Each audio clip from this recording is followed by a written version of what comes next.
Gotta keep it under control.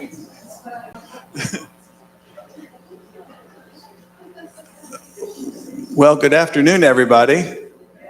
We're going to give Dean just a minute to get everything arranged so that, well, there I am. And there's the screen. Should I move in closer to the screen? Oh, that's a good idea. All right, good. There's that. We had to experiment a little bit here. So far, so good. Ah, very good. Yay. Thank you, Dean. Well, it's been about a year since I left my home here at Timbercrest. And so I wanted to give you a little presentation about my home at home in Rowan. And this is a project one of those projects, you make a list of things that you want to do and then hope for the best. And so that's one of the ones I wanted to do was a program about the Rowan Historic District. And so the whole town of Rowan is a historic district. And so here we go. In Rowan, there are 120 buildings that constitute the, quote, Rowan Historic District. And that's not bad for a town of under 500 people, is it? That's it. There are 60 other buildings that are non-contributing buildings. This is 120 buildings that contribute to the historic district, that they have some sort of historic value, and 60 that aren't. And I suspect the 60 that aren't are things like my garage. But there are a lot of buildings there. Most of them are homes, private homes, but there are businesses and churches and other entities that are part of the district. And according to the National Register of Historic Places, Rowan is considered an excellent example of small Midwestern railroad town of the late 19th century. So just a quick summary of the town history. The town was settled, the whole area was settled with old mills on the Eel River, but that was so common back in the 1840s and 1850s. Rowan was one of those. The town was established in the 1850s as a platted out town. The first post office was in 1866, and then the covered bridge was built in 1877. I'll talk about that in a little bit more later. And then there was a school in Rowan from 1855 until 1982. And then the school closed in 82, and the whole town then, the entire town was put on the historic register in 2013. Now, this is an old postcard. It's from at least 1902, and the reason we know that is because this building right here, if you can see the red dot, that's the old Rowan School right there. This building here, if you're familiar with Rowan, is the formerly Universalist Church right there. And this building right here is my house, which is why I included this picture. Here you can see the parsonage of the United Methodist Church, and then on the other side of the parsonage, but you can't see it very clearly in this at all, is the United Methodist Church right next door there. So there's just that.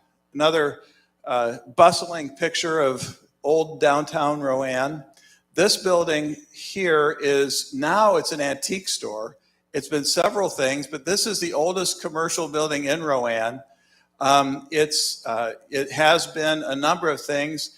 If you're familiar with Rowan now, this building right here with the flat, this is Bailey's Pizza Place, and then this used to be an antique shop, but this whole building now is Lynn's Restaurant. So just if you're familiar with town at all, that's what this picture is of. And another picture there, just picking up, this is where Lynn's is. These three buildings are gone and will replace what's called, for some reason, the medical building, where the post office is. Half of it's a post office, half of it is another kind of office building. These buildings are gone, except for this one is what the bank of was the Bank of Rowan and the Odd Fellows, and now it's the Rowan Town Hall. So that's just an idea of the district. If you say, where in Rowan is a historic district? Well, there it is, the whole town. The most visible structure in the Rowan Historic District is a covered bridge. I think most everybody, before I do this, I wanted to ask, how many here, I know there's several, have a Rowan background? How many? Yeah, there's quite a few of us. That's good. The most visible and the most notable structure in the Rowan Historic District is the covered bridge. And this is a fresh picture. I just took this picture a couple weeks ago. What'd I do? Can you click the view slideshow again? I did something.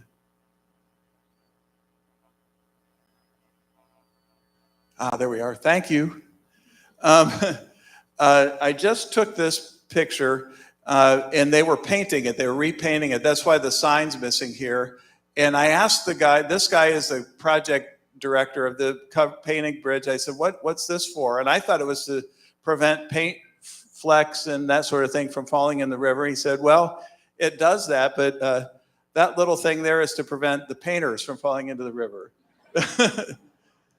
The original covered bridge was built in 1877, and didn't replace anything. It was a new bridge at the time, and there was a ford that went across the river. Now, I've seen, I don't own, but I wish I did own, a very old picture of Lloyd Miller, who used to work here, and he used to have a locker plant there in Rowan. And there's a picture of Lloyd when he was probably 6 or 7 years old with a herd of cattle coming across the ford next to the bridge. And in this picture, there's this herd of cattle, and Lloyd standing with up to his knees in the river. And then in the background of the picture is the covered bridge. And I thought, boy, I would love to have that picture, but Lloyd's long gone, and I'm afraid that picture is too. The bridge burned down in 92 and was rebuilt in 93. And over the years, it's been various colors. They painted it, was a plum color before they repainted it this shade of red that was here.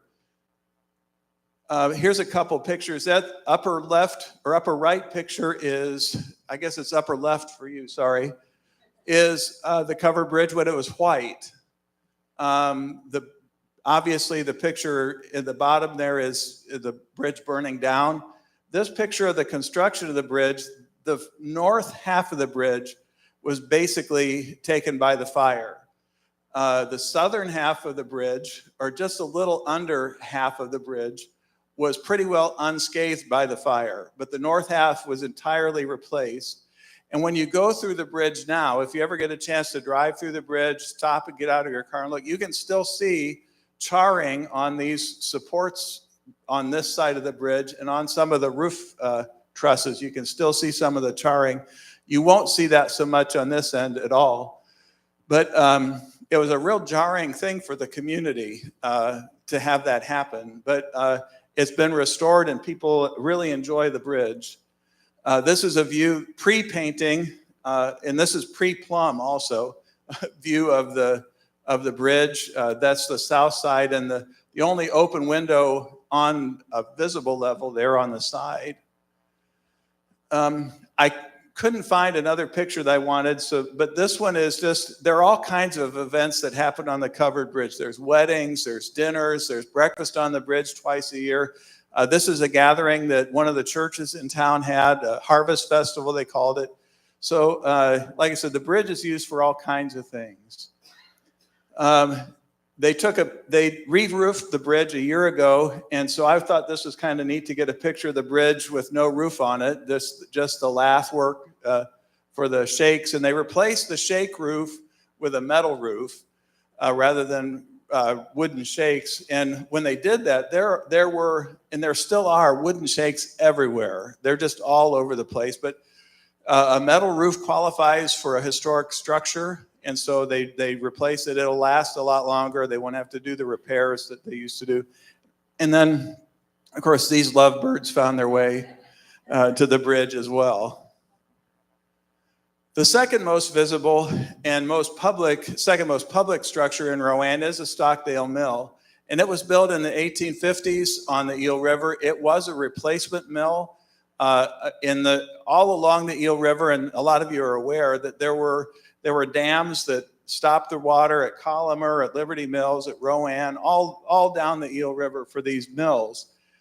And the Stockdale Mill was one of those that didn't wash away. A lot of them would get into the water and the river would flood and away that they'd go.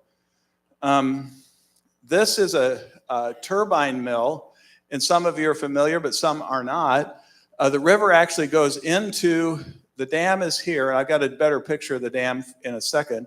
The water goes into the mill here, and there are turbines in the bottom that are turned by the water power of the river that run machinery all through this building. It's just a fascinating thing to see how that works.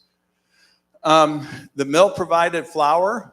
Stockdale Mill provided flour for the Union Army in the Civil War, and it operated as a mill. You could buy their products until 1864, and then the family who owned it shut it down. They didn't do it anymore, but they didn't sell to anybody either. Do you know?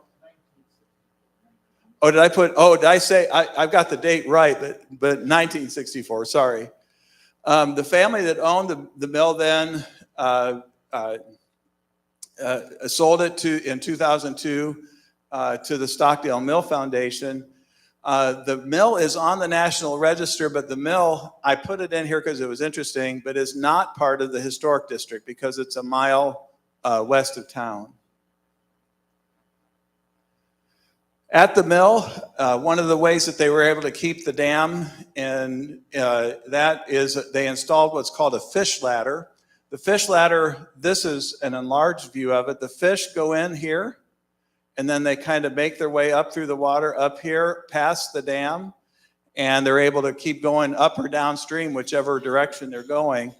The fish ladder was put in 2017. Again, there was a huge campaign to get rid of all the dams on the river, and the people of the Stockdale Mill Foundation said, "Oh, no, you don't." And so this was a good compromise, and it was a cooperative project. It ended up being a very positive thing between the foundation and Manchester University. There's a better view of the dam right here, and you can see the mill over here. And this is a better view of the fish ladder. Again, the fish come in, they make their way up, and they go up and out one way or the other. This was a day they were sampling just to make sure that fish were coming in and going out, making sure we're getting kind of a count of all that kind of thing.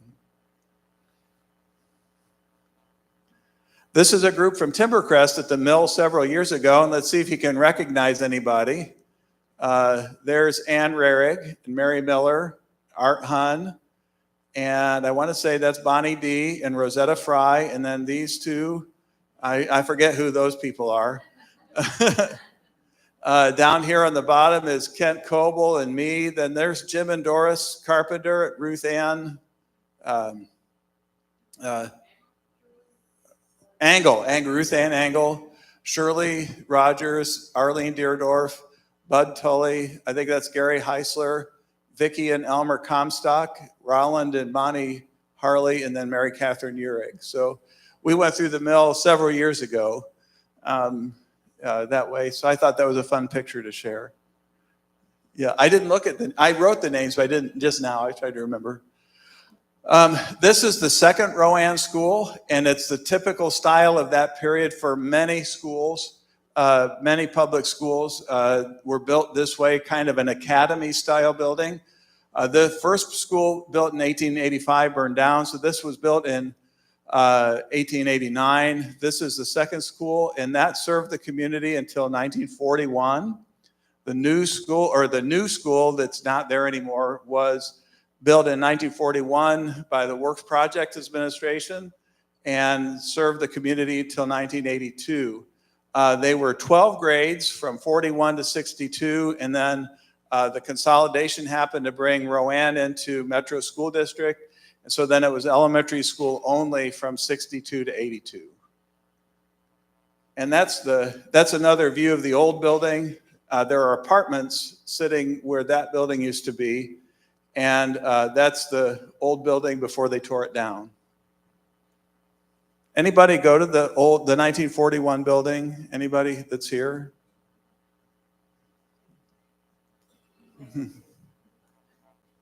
I thought Corky went to this one.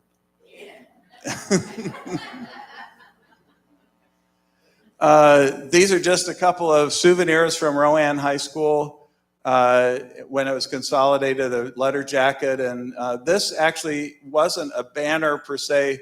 This was part of one of those screen or curtains they hang across the top of a stage. That was there. And they saved those before the building was torn down. Another part of the historic district is the Citizen Cemetery. It was an open cemetery until 1940.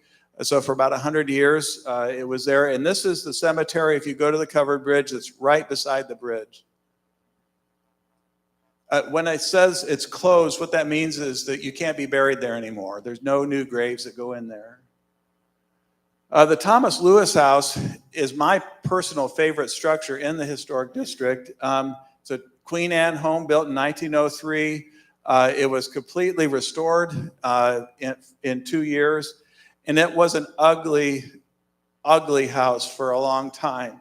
The yard beside it was full of junk vehicles, rusty. It was bad. It was awful. And I was surprised they fixed it up. I thought the only thing that house is good for is the wrecking ball. But now there it is, and it's really a beautiful place. The people who live there, or the man who lives there, has really taken good care of it. It's on the National Register, like I said earlier. It was built by Thomas Lewis, and he and his brother owned a sawmill in Rowan. They moved out of the house in 1960 and sold it to the family of Flora Bell Pottinger Warner, who I don't know who she was or anything, but that's who owned the house for a long time. And then that was restored and put on the National Register. One of the things that puts Rowan on the historic district, qualifies as a Rowan district, part of that is what's called a Rowan vernacular architecture. What that means is we have a lot of houses that look the same. This house here is very typical of the Rowan vernacular, just a long, straight house, usually 1 or 2 rooms wide, 4 rooms deep, and 2 stories. Many of them have been modified. You can see this one is also a Rowan vernacular, but it has an added room here. It has an addition back here. That happened over the years, but what they think has happened in those days was that 1 or 2 builders saw an easy and quick way to put up houses for a growing area, so they used the same plans all over and over again. And then, like I said, over the years, people modified them. Here's another Rowan vernacular. This is not that, but it's a pretty cool old house. It needs a new paint job, but it's a pretty cool place. This is a bungalow built in 1910, and I happen to know the people who live there. That's my house. And I just thought, one of the things that we like about older homes, we've always liked older homes, is we have a wooden floor,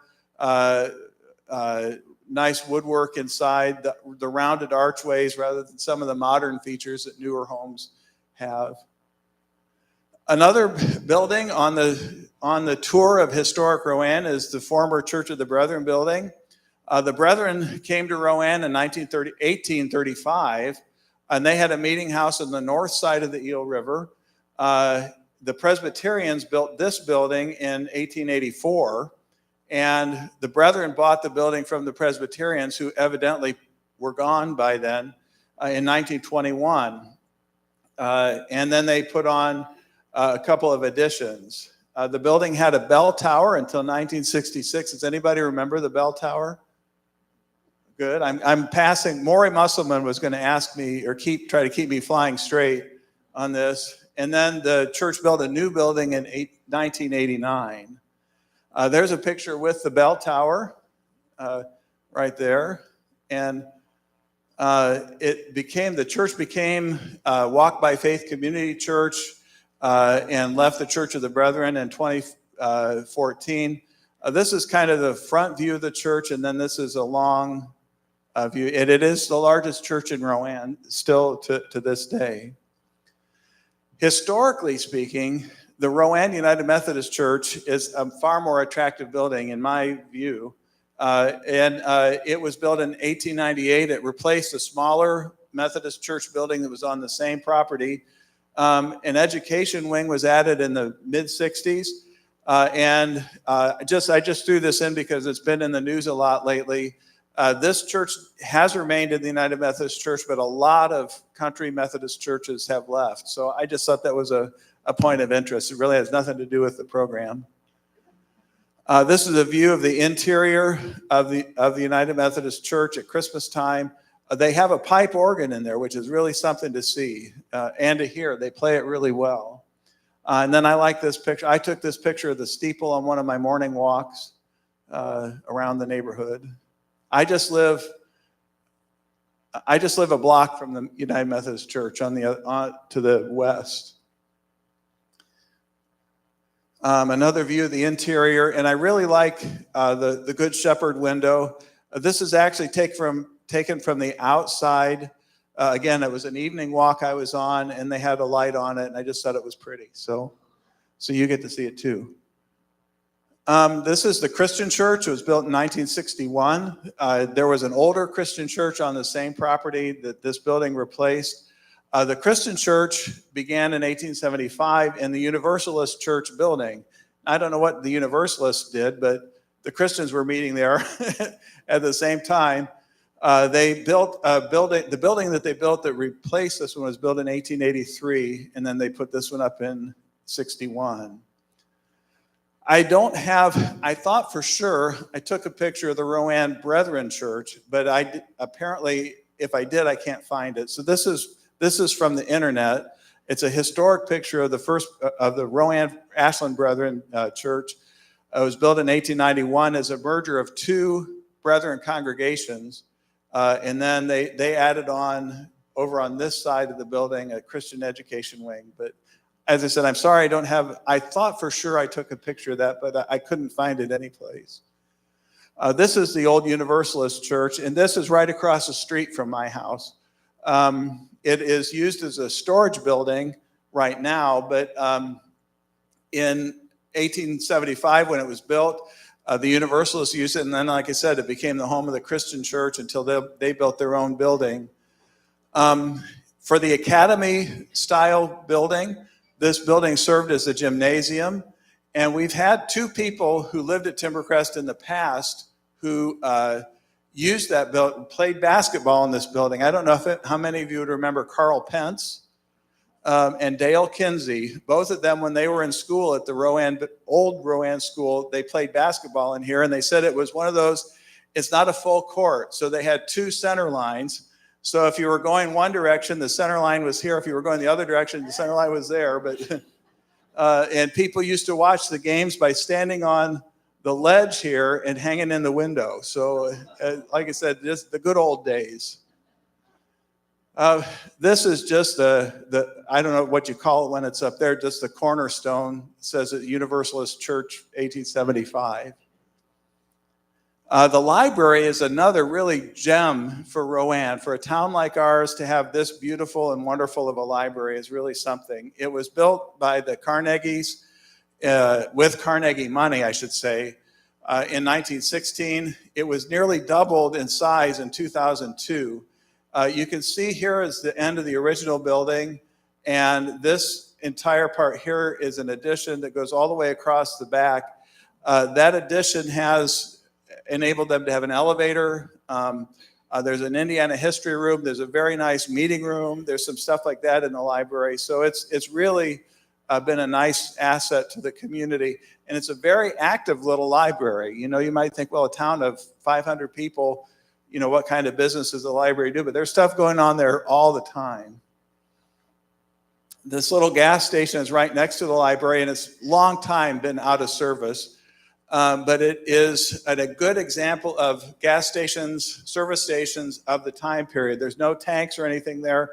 The library uses it for storage, and they have rummage sales, and sometimes they have little programs in there. The nickel plate caboose is also a really interesting piece of Rowan history. This is not, nobody knows for sure if this particular caboose came through Rowan, but that is the line, and that is the size of the train that used to go through Rowan. So it could have, who knows for sure. This I showed you earlier was the town hall. It was built in 1902 by the Oddfellows. The bank, there was a bank building there already, and the Oddfellows and the Van Buskerts built the new bank, and the Rowan Clarion newspaper used to use the building. We haven't had a bank in town, though, since 2002, and the building has been the town hall since about 2005. These are just some views of downtown Rowan. Like I said, this is an antique store, and this is an antique store. This is the unused half of the Lynn's restaurant. The community building used to be a Spies clothing store, sporting goods, Army surplus, and now it's a community building. This is our old town jail. It was built in 1885, used to be across the street from where my house is. And then they moved it to the town park to preserve it. It was only ever used for temporary holds of people till people could be taken to the big city in Wabash. Like I said, it was relocated in 62. The Absher cabin was built in 63. It was originally 2 stories. It was donated in 66 to the town. And just as a matter of location, there's the old jail right behind it. So this is just at a park area, not where these 2 buildings originally stood. But they contribute to the historic nature of the town. These 2 street urchins were playing with the bell, which is designed to be played with. They have a rope there, and you could ring the bell, and kids do it all times, all hours of the night. This is my grandson, and this is my granddaughter, so they're just playing there with the bell. I wanted to close with just a few notable citizens of Rowan, that people who've lived there. Doll Fields was a bassoonist with several classical orchestras. Grew up in Rowan, went to Rowan High School, and left and never came back. Kind of like the Cordises. I'm just kidding. Congressman John Beamer was from Rowan. The only vestige of John Beamer is there's a street named after him in Rowan, but that's John Beamer there. He was a congressman from 51 to 59. Left Congress and went into several different cabinet departments, and then died in 1964. If you're from Rowan, you already know, and if you know anything about Rowan, can you guess what party he was in? He was a Republican. Rowan's a very Republican town. Ellie Draper was a very active leader in the community. She was a postmaster for a short time, but she was involved with nearly anything that happened in town. She was involved with it. And she was important. Also, the Van Buskerts have been an important family in Rowan for many, many years. And so Ellie's death was really a sad thing for the whole community.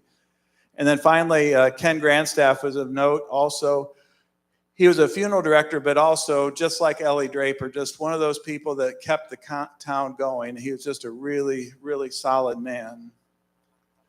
So I think this is my last slide, but I said come and see us. There's a little mural of Rowan. There's a town. If you get lost, if you get to the intersection of Highway 15 and 16, this sign will point you the way to Rowan. And you're always welcome at our house if you want to come and get something, a cup of coffee or a sandwich or whatever we have in the refrigerator. And And I think that's that. Oh, turtles. I'm done with the program, so I can go just a minute longer, right? One of the things that I've done, I don't know why, they fascinated me this summer, is the turtles in the Eel River. This log has been under there, and there are turtles all the time, different turtles. This turtle's not the same as that one. And there are little turtles everywhere. And I have dozens of pictures on my phone of all these turtles, and I don't know why. This is what old guys do. We take pictures of odd things. So that's that. But anyway, more importantly, you're welcome to come to Rowan anytime and see my new home. So thank you.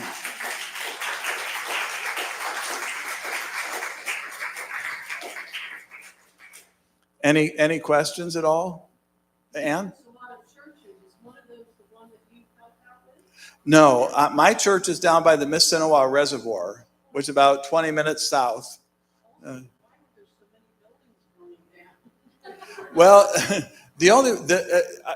in the late 19th century, a lot of buildings burned down. It was just an unfortunate fact of life.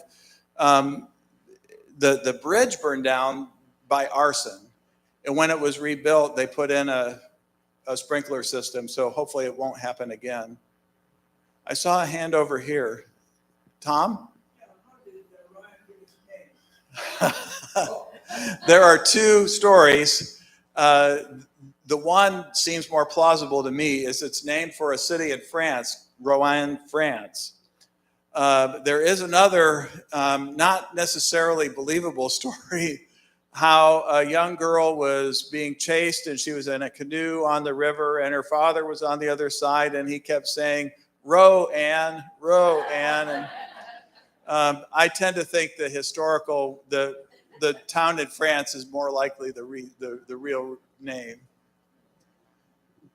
Anybody else? Thank you for coming.